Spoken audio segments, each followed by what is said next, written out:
एक समय भारत देश के एक छोटी सी रियासत के एक राजा, उनके छोटे से नगर में प्रजा बड़ी खुशी थी। लोग खूब मेहनत करते थे। राजा भी विभिन्न प्रकार की कलाओं, खेती बाड़ी पर खूब ध्यान देता। इनके राज से काठ, मिट्टी, लोहे, अन्य धातुओं की कलाकृतियां, फल फूल, सब्जियां दूसरे राज्यों में भी खूब सराही जाती। लोगों में खूब प्यार था। तीज त्योहार, होली, ईद पर भी लोग बढ़ चढ़ कर भाग लेते। एक बार एक बहुत बड़ा विद्वान उस राज्य में आया। वह सुसज्जित नगर और लोगों के चेहरे की मुस्कान और इज्जत पाकर बड़ा प्रभावित हुआ।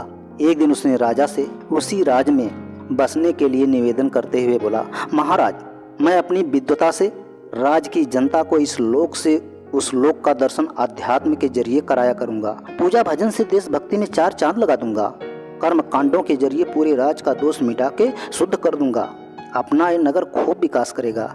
विद्वान के निवेदन से जनता बहुत खुश हुई। राजा ने भी बसा लिया।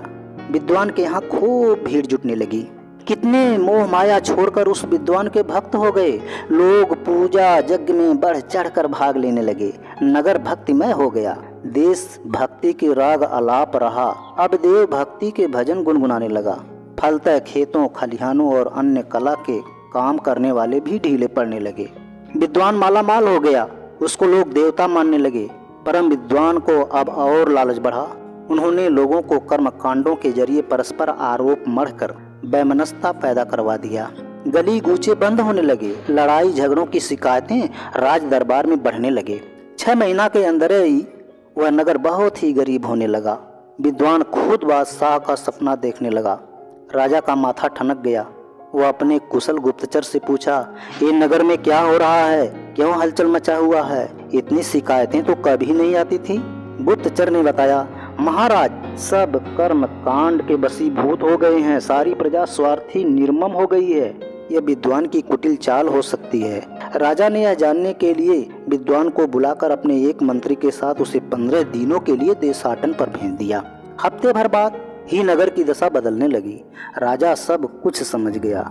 उसने नगरवासियों को बुलाया और कहा, नगरवासियों, अपने नगर की दशा बिगड़ती जा रही है। लड़ाई झगड़े, वैमनस्यता बढ़ता जा रहा है। सारा कार्य ठप हो गया है। यह सब तुम लोगों के कर्मकांड के चक्कर में हुआ है।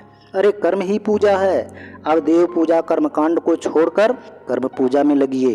विद्वान के आने पर अब उसकी विदाई कर दिया जाएगा।